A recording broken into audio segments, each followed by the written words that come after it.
Sou Leandra de Souza Alves Vieira, acadêmica da Universidade Federal do Rio de Janeiro, na qual estou me graduando em Direito.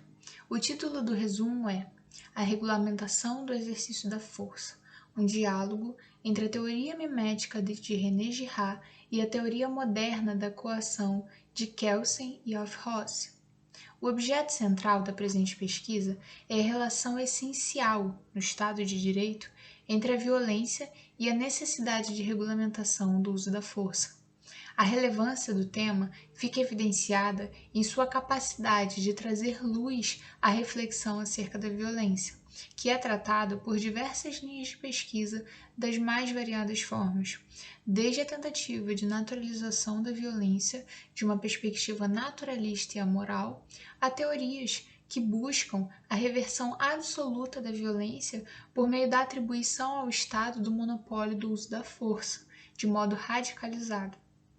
Nesse sentido, é de imenso valor trazer à discussão a contribuição de René Girard a respeito da violência.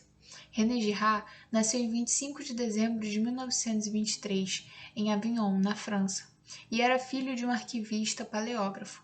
Imitando seu pai, René obteve formação universitária de historiador, tendo estudado de 1943 a 1947 em Paris. Após terminar seu curso em Paris, emigrou para os Estados Unidos e pôde consolidar sua carreira acadêmica. No país norte-americano, Girard foi professor emérito de literatura comparada nas universidades de Stanford e Duke, e em 2005 tornou-se membro da Academia Francesa. Em que pese a largueza da produção acadêmica do autor ao longo de toda a sua vida, o presente artigo concentrará seu foco em seu legado acadêmico mais significativo, a teoria do desejo mimético, sem contudo exauri-la, dada sua multifacetada e ampla aplicabilidade. Na teoria do desejo mimético, a violência assume posição central. Para a compreensão do pensamento girardiano e sua relação com a violência, deve-se ter em mente, primeiramente, a natureza diferenciada que Girard atribui ao desejo, elemento significativamente importante para toda a teoria do desejo mimético. De acordo com René Girard, os homens elegem seus objetos de desejo por imitação, de modo que o objeto não possui um valor em si mesmo.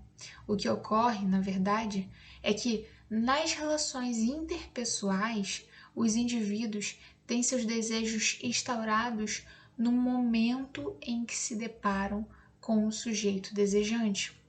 A relação a ser observada é triangular, na qual se observa um sujeito que, primeiramente, deseja o objeto.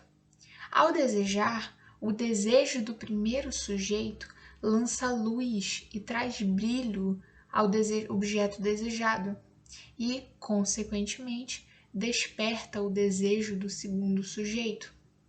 Para Girard, no momento quando o primeiro sujeito se der conta que seu desejo cativou o segundo sujeito ao objeto de seu desejo, perceberá crescer em si mesmo o desejo outrora não tão vivo.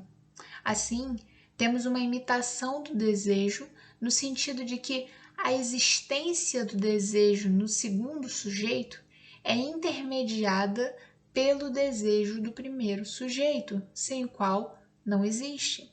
Essa é a estrutura do desejo, que parte da mímese, por isso, teoria mimética. Ao observar apenas a relação triangular de apenas dois indivíduos, nota-se o ponto em que, ao ambicionar o mesmo objeto, os sujeitos entrarão em conflito, pois se perceberão como empecilhos à obtenção exclusiva daquilo que ambos colocaram como alvo. Entretanto, essa dinâmica deve ser percebida em seu potencial coletivo, dado que, segundo Girard, ela é replicada e com rapidez. Uma vontade é observada e imitada por muitos outros sujeitos. Assim, o desejo rivalitário que surge dessa relação triangular assume uma progressão aritmética e inicia-se um ciclo de violência numa sociedade que pode tomar a dimensão de uma nação, por exemplo.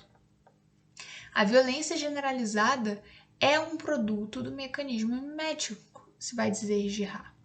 Em uma sociedade na qual o desejo mimético evoluiu em diversas relações interpessoais, a violência passa a caracterizar o desejo mais básico de todos os seus membros. A pessoa que acumula seus impulsos violentos, não os satisfazendo na plenitude, chegará ao seu limite, fazendo-os transbordar de uma vez, quando, no auge do seu desejo, o desejo reprimido de violência aceita vítimas substitutivas para descarregar sua energia rivalitária. Esse é o mecanismo, inclusive, do bode expiatório. Sem entrar em tantos detalhes, nota-se que essa é uma explicação essencial para a compreensão da prática de linchamento, quando existe uma coerção social não previamente combinada, não necessariamente combinada, em que diversos sujeitos elegem uma vítima e descarregam toda a sua energia violenta naquela vítima. E ao descarregarem toda a sua ira, ao descarregarem toda a violência acumulada de todas as relações triangulares miméticas, encontram-se um período de paz, até que mais uma vez inicia esse ciclo, e então o outro bode expiatório seja selecionado. Pois bem, considerando a primazia da violência na teoria girardiana e a sua força, inevitabilidade, abrangência e amplitude social, faz-se necessário, sob ótica jurídica, compreender de que forma o uso da força deverá ser administrado pelo Estado, ou seja, de que forma essa dinâmica de violência percebida por René Girard e sustentada em sua teoria do desejo mimético será administrada pelo Estado.